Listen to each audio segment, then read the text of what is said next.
안녕, 김백현입니다. 반갑습니다. 제가 유튜브 구독자가요, 지금 1000명이 넘었습니다. 1200명 정도 넘었고요. 예전 과거 영상에서, 설명의 영상에서 1000명이 넘으면 유튜브 활동을 통해서 많은 진정한 정보를 말씀드리려고 준비하고 있다 말씀드렸고요. 이번에 이렇게 기회를 주셔서 감사합니다. 현장에서 한 900명에서 1000명 학생들을 지금 만나고 있는데요. 그 학생들의 열정과 열망 정말 많이 놀라고 있습니다. 지금 목소리가 좀 많이 돌아오고 있지 않는데요. 이게 9월 초 원서 시즌에 모든 학생들이 대학과 학과 레인지를 제가 다 정해드렸습니다. 그런데 보니까 강의할 때 샤우팅하는 것보다는 이렇게 작은 목소리로 얘기하는 정말 많은 얘기를 했거든요. 그러다 보니까 목이 약간 좀 쉰 듯한 느낌. 그래서 이제 그래도 이게 많이 돌아온 거예요. 점차 돌아오고 있으니까요. 이거 좀 양해 부탁드리고요. 오늘은 첫 시간 이제 이번 주 9월 27일 날 있는 연세대학교 아마 시발점 시리즈로 계속 날 겁니다. 연세대 그리고 어느 대학교 시발점 뭐 이렇게 합격이 시발점 갈 거니까요. 혹시 자기가 원하는 대학의 어떤 득점 포인트라든지 중요 포인트를 좀 알고 싶으면 밑에 댓글을 남겨주세요. 그럼 제가 그 대학의 영상을 새벽이라도 한번 찍어보고 이렇게 말씀을 좀 드리겠습니다. 자, 우리가 누구나 다 가고 싶어하는 대학 중에 하나죠, 그렇죠? 연세, 다른 말로 윤세 이렇게 많이 얘기하고 있는데요. 연세대학교에 대한 이야기를 좀 말씀드리겠습니다. 연세대학교는 많은 학생들이 뭐 이렇게 운빨이라고 얘기하는데요. 운빨이라고 얘기하는데 절대 그렇지 않습니다. 경쟁률 별로 의미가 없어요. 왜냐하면 대학에서 요구하는 독해력이라는 것과 논증력이라는 것과 다음에 좀 더 추가한다면 표현력이라는 것을 얼마큼 습득하냐의 싸움입니다. 자, 연세대학교 김동로 입학처장이 얘기했죠. 글쓰기가 아니다 그랬습니다. 그래서 실제로 수많은 대치동의 논술학원들 이렇게 좀 보면요. 뭐 전략적 글쓰기, 뭐 글쓰기에 초점을 많이 맞추고 있는데요. 솔직히 말하면 글쓰기라는 것은 한 3시간에서 6시간 정도면 충분히 연세대에서 요구하는 글쓰기는 충분히 할 수 있어요. 이것을 1년 커리로 가는 좀 우를 범하지 않았으면 좋겠습니다. 일단 간단하게 좀 말씀드릴 게 뭐냐면요. 연세대학교 첫 번째, 연세대 논술 유형은 우린 흔히 보면 다양하게 출제된다고 생각하겠지만 문제를 보시면요. 이 바탕이라는 단어가 항상 등장합니다. 그렇죠? 보통 재심은 가를 바탕으로 재심은 나다를 설명하셔 이렇게 출제를 하는 거죠. 그렇죠? 자, 나다를 이렇게 다시 재심은 가를 바탕으로 재심은 나와 다를 이렇게 평가하시오 설명하시오 출제를 합니다. 이럴 때 재심은 가의 주제를 가지고 재심은 나다를 볼 수 있는 능력이 필요한 거죠. 그렇죠? 그래서 이 바탕 문제, 다른 말로 하면 논증력 문제를 정확하게 습득하셔야 되고요. 이 능력에 대하지만 연세대는 제시문을 정확하게 읽고 그것에 대한 답을 할 수 있습니다. 그 다음에 2020년부터 연세대가 유형이 바뀌었어요. 유형이 바뀌었는데 2020년부터 바뀌었는데 1-1번부터 2-2번까지 출제가 바뀌었죠. 그렇죠? 그래서 2020년부터 지금까지 총 10개의 기출이 있습니다. 이 10개의 기출을 좀 보면 그 중에 이 비교 문제가 과거에는 재심을 3개 가지고 비교하는 문제가 출제가 됐었는데 이 비교 문제가 최근에 이제 2회가 출제됐고요. 그리고 2020년 초반에도 2번이 출제됐어요. 그래서 10번 중에 4번이 출제됐던 유형이라고 보시면 됩니다. 그래서 요거는 사실 독해를 바탕으로 여러분들 이렇게 비교 표현과 그리고 거기 따른 자기의 이제 주제들이 주잖아요. 그쵸? 이 주제에 따라서 덧붙이는 자기 표현들, 이 주관적인 표현들이 상당히 중요한 평가 요소가 됩니다. 자, 아무튼 요 2가지 유형이 있다는 거 보시면 되겠고요. 바탕이라는 문제는 항상 가장 기본적인 독해를 바탕으로 이걸 바탕으로 추론하는 능력입니다. 이 독해를 바탕으로 논증하는 능력이고요. 연세대학교의 평가 요소 정확하게 암기하셔야 됩니다. 여러 제시문의 공통된 주제 입학이고요. 각 제시문의 공통된 주제를 어떻게 나타내는지 파악. 이게 연세대에서 발표한 독해력 개념이고요. 자, 주장의 논리적 구성, 적절한 예나 인용을 통한 주장의 입증. 이게 논증력 개념입니다. 이것에 대해서 정확하게 암기를 하고 그리고 이것으로 문제를 푸는 연습을 하셔야 돼요. 제시문을 정확하게 독해하는 것이 연세대를 합격하는 비결입니다. 그래서 이 제시문을요, 뭐 단순한 독해로 치부하면서 되게 가볍게 보는 친구들이 있어요. 이런 친구들은 좀 안타까운 게 뭐냐면 논술을 되게 쉽게 준비하려고 하는 친구들입니다. 쉬운 건 없어요. 언제 쉬워지냐면 어려운 고비를 넘었을 때 쉬워집니다. 그래서 자기 능력을 키워서 이 어려운 고비를 넘으셔야 됩니다. 이걸 타협해 가지고요. 아, 논술 되게 쉽게 가르친다더라. 자, 좋은 말로 쉬운 거죠. 나쁜 말로 하면 되게 가볍게 가르치는 거고 강사 편의주의예요. 강사가 편하려고 숙제도 내지 않고 그 다음에 글쓰기 위주로 하고 글쓰기 리라이팅 첨삭만 하는 겁니다. 저도 이제 강의하다 보면 학생들을 글만 좀 봐주고 싶은 욕구가 좀 많이 생기긴 해요. 왜? 그게 제일 편하니까. 그런데 학생들이 글을 어떻게 읽는지를 하나씩 하나씩 쫓아가려면 너무 힘듭니다. 그리고 그 습관을 바꾸기 위해서는 당연히 하루에 한 20분 정도의 글 읽기 연습, 습관 고치는 연습이 좀 필요해요. 근데 지금 이제 연세대 논술 파이널 기간이잖아요. 그렇죠? 그럴 때는 가장 기본적인 거 가지고 남들보다도 하나 정도는 덜 틀리는 전략으로 하는 것이 가장 중요합니다. 일단은 연세대 논술 유형은요, 이 바탕 그리고 비교 이 두 가지로 보시면 됩니다. 자, 그 다음에 읽기 순서인데요. 일단은 문제만 다 읽어야 됩니다. 왜냐하면 연세대는 1-1번부터 2-2번까지 모든 문제가 하나의 주제로 연결되어 있어요. 모든 문제가 하나의 주제로 연결되어 있어요. 1-1번부터 2-2번까지 모든 주제가 하나의 주제로 연결되어 있기 때문에 이 주제를 먼저 다 읽는 문제를 먼저 다 읽는 것이 요구하는 걸 좀 파악할 수 있고요. 그리고 많은 힌트도 얻을 수 있습니다. 요 힌트 없는 거에 대해서는 제가 나중에 기회가 되면 또 말씀을 좀 드리겠습니다. 그 다음에 도표 문항을 먼저 읽어야 돼요. 또 두 번째로, 그러니까 먼저 문제만 읽기, 두 번째 도표 문제 읽기. 도표는 2-1번에 있죠. 그렇죠? 도표는 수리적 능력을 물어보는 거고요. 이 도표에 많은 정보들이 있습니다. 그리고 그 정보를 캐치하는 방법들도 있는데요. 이 도표에 대해서는 그 문항들 있잖아요. 그렇죠? 이 문항들 숫자 말고 이 문항들만 정확하게 캐치하더라도 제시문이 어떤 내용이 있는지를 확인할 수 있을 겁니다. 자, 그럼 제시문 읽기 순서인데요. 그냥 순서대로 가나다라로 이렇게 읽는 게 아니에요.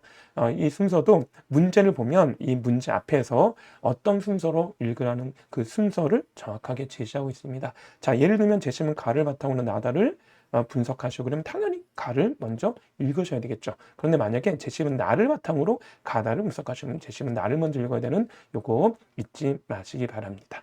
자, 이렇게 좀 간단히 말씀을 드렸고요.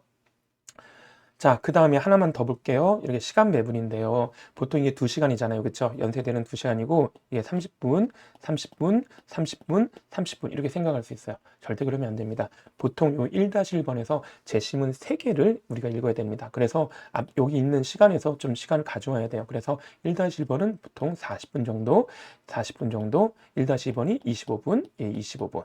수리노트는 좀 쫄리죠. 그렇죠? 30분 정도. 그런데 수리노트를 풀어보면 여러분들 이 1-2번을 통해서 수리논술 문제가 어떻게 나올지 예측을 할 수 있어요.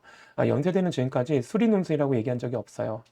연세대는 수리논술을 출제한 적이 없다. 그래서 모집 요건 보면 수리논술이라고 얘기도 없고 그냥 수학의 범위도 없어요. 그런데 웃긴 거는 성인학습 역량성 평가에 수학과 교사의 그 평가 내용이 좀 있습니다. 자, 아무튼 간에 하고 싶은 얘기는 여러분 보세요. 2-2번 보면 되게 재밌어요. 저 같은 경우도 지금 수리논술을 학생들 풀이하고 있습니다. 제가 이제 문과로 보입니까? 제가 현역 때는 이과였고, 실제로, 지금은 조금 상당히 이제 학교 레벨이 높아졌는데, 제가 이제 현역 때 대학, 들어갈 때는 좀 낮았어요. 제가 현역 때는, 제 말씀드리기 좀 그런데요. 인제대학교 의과대학을 붙었고 그 다음에 이제 집에서는 이제 지방대 가지 말고 서울에서 공부해라 라고 했었습니다. 아무튼 간에 여러 사연이 있어요. 그래서 어찌어찌 하다 보니까 이제 재수를 그렇게 원하는 점수를 받지 못해서 제가 이제 과탐하고 수학은 다 만점을 받았는데 국어랑 영어 부분에서 점수가 좀 안 나왔었습니다. 자, 국어는 좀 할 말이 정말 많은데요. 제가 국어를 그렇게 잘하는 학생이 아니었어요. 대학을 정리해야 되는데 이과를 가면 계속 공부를 해야 되고 문과를 가면 공부를 하지 않을 것 같고 그때 이제 아버지가 방송국에 계셨는데 그냥 그 방송국 PD분께서 국문과를 추천하셨어요. 그래서 정말 국어 점수가 안 나왔지만 이 국문과를 가게 했고요. 거기서 이제 대학교 3학년 때 어떤 지도 교수를 잘 만나가지고 그분한테 좀 많은 거를 좀 특히 읽기와 관련된 걸 많이 배웠죠. 그리고 지금 여러분들한테 얘기하는 독해도 좀 그분한테 배운 내용들이 되게 많습니다. 자, 아무튼 간에 좀 말씀드리고 싶은 거는 요 2-2번의 수리논술은 제가 완벽하게 좀 풀어내고 있고요. 그 풀어내는 것도 개별적으로 풀어내는 것이 아니라 요 1-2번이 어떻게 2-2번하고 연결되는지 요거 정확하게 풀이 과정에서 말씀드리고 있습니다. 개인적으로는 뭐 수학 공부한 지 꽤 오래됐지만, 좀 많이 이해했어요. 연세대학교는 정말 수리논술이 아니라 주어진 조건을 정확하게 활용하고 그 활용하는 능력을 묻고 있고, 그리고 앞에 있는 제시문 인문학적 내용, 사회학적 내용 가지고 요 수학적 의미를 해석하는 것. 정말로 수리노술에 충실한 아주 좋은 대학이고요. 아주 좋은 문제입니다. 자, 연세대학교는 100명 좀 남짓으로 뽑게 되죠. 그렇죠? 많은 학생들이 좀 고배를 마실 수 있습니다. 그런데 경쟁률 너무 신경 쓰지 마세요. 자, 한 장 더 넘겨볼까요? 한 장 넘기면 연세대학교는 이렇게 빽빽하게 A3 한 장으로 앞뒷면에 많은 학생들한테 읽기 능력을 묻고 있습니다. 이렇게 좀 이걸 다 읽어내야 되는 거예요. 이거 다 읽고 그리고 이렇게 물음에 답하는 거죠. 그렇죠? 그러고 나서 또 주는 것이 이렇게 연습지인데 이 연습지는 무조건 활용해야 됩니다. 연습지는요, 받자마자 이렇게 반 접어가지고 이렇게 1-1번부터 2-번까지 정확하게 활용하셔야 됩니다. 그럼 보면 이제 이거를 이렇게 원고지에다가 담으셔야 되겠죠. 그렇죠? 원고지에 담아야 되는데 좀 아쉬운 거는 많은 학생들이 이 원고지를 담을 때 이렇게 볼까요? 시험지를 가지고 연습장을 별로 이용하지 않은 채 원고지에 글을 바로 쓰는 경우가 꽤 많이 있습니다. 절대 그러지 마시고요. 좀 전에 보여드린 것처럼 이렇게 시험지를 우리는 완벽하게 독해야 됩니다. 이게 쉬울 것 같죠? 단순 독해가 아니에요. 많은 친구들이 이제 글은 단순하게 읽고 내 글을 많이 써야 되는데 아닙니다. 지금은 제시문 기반 논술이죠. 그렇죠? 그래서 어떤 친구가 읽기를 정확하게 했는지, 정확하게 읽었는지를 확인하는 시험입니다. 이거는 제가 저희 우리 카페가 아니라 유튜브에 김동도 입학처장 사회학과 교수고요. 제가 진짜 존경하는 분입니다. 이분의 영상을 올려놨고요. 그거 한번 참고한다면 상당히 도움이 될 겁니다. 그리고 학원을 결정할 때는 웬만하면요, 글쓰기, 리라이팅 학원은 별로 좋지는 않습니다. 정확하게 읽기 연습, 읽기 습관을 고쳐주는 그런 학원을 선택하셔야 되고요. 제가 대치동뿐만 아니라 많은 곳에서 정말 많은 학생들, 그러니까 작년 기준으로 한 178명 정도 합격을 시켰는데 그 친구들 보면 대부분 읽기능이 뛰어난 친구고요. 그런 친구들은 이제 솔직히 논술은 어딜 쓰나 정확하게 합격 확률이 상당히 높아지고 있습니다. 연세대도요, 여러분들 그 실질 경쟁 너무 신경 쓰지 마십시오. 실질 경쟁률이 중요한 게 아니라 뭐가 중요합니까? 내가 정확하게 제시문을 읽어냈는지 읽어내지 못했는지 요구하는 거에 따라서 정확하게 읽고 정리했고 거기다가 내 생각을 집어넣고 나의 정체성이 들어간 답안을 썼는지 안 썼는지가 정말 중요합니다. 글 쓰는 방법을 외워가지고 쓰는 것은 절대로 학교가 바보가 아닙니다. 학교는요, 그런 학생들을 걸러내라는 거예요. 그러니까 리라이팅 열심히 해서 어떤 틀에 맞춰서 쓰는 친구들 잘 걸러내라는 시스템이고요. 연세대는 그런 것들이 엄청나게 발달된 학원이 아니라 학교입니다. 그래서 누가 어떻게 전략적 글쓰기를 쓰라고 했다, 이렇게 하면 합격한다, 되게 미안한데요, 그거는 전혀 상관이 없는 겁니다. 일단은 그 준비할 때는 되게 자격적으로 만족할 수 있어요. 나는 이렇게 잘 썼다. 그 형식에 맞춰 썼다. 이렇게 하면 된다더라. 그런데 그거는 좀 중요한 포인트가 아닙니다. 자, 아무튼 이렇게 연세대학교 전반적인 내용을 말씀드렸고요. 한 번씩 다시 한번 얘기하면 연세대 논술 유형은 이렇게 바탕으로 뭘 하시오? 라고 물어보는 어떤 기준 제시문을 가지고 다른 제시문을 추론하는 문제, 그리고 가끔 가다가 비교 문제, 최근 2개년 동안은 비교 문제가 출제됐습니다. 자, 그 다음에 문제 읽는 순서는 문제만 다시 읽기, 그 다음 도표 문항 읽어서 힌트 찾기, 그리고 문제 읽는 제시문 읽어야 되는데 제시문도 바로 가부터 읽는 것이 아니라 먼저 읽으라는 것부터 읽으셔야 된다.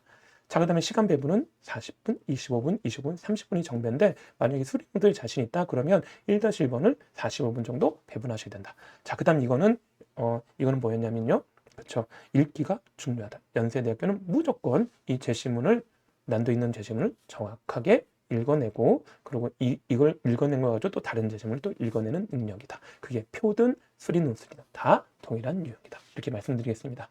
자, 이제 27일 얼마 안 남았는데요, 좀 검토를 빌고요. 그리고 우리 카페에 제가 마인드 컨트롤이라는 연세대 시험장 가기 전에 좀 봐야 될 그런 내용들을 좀 정리해 놓을 겁니다. 여기 밑에 하단에 아니면 저희 설명에 우리 카페 주소가 있으니까요. 이 유튜브를 보고 좀 도움을 받고 싶은 친구들은 언제든지 유튜브 영상 봤습니다. 그런데 카페 가입할 땐 무조건 실명으로 가입하셔야 돼요. 실명과 나이는 공개를 해주셔야 됩니다.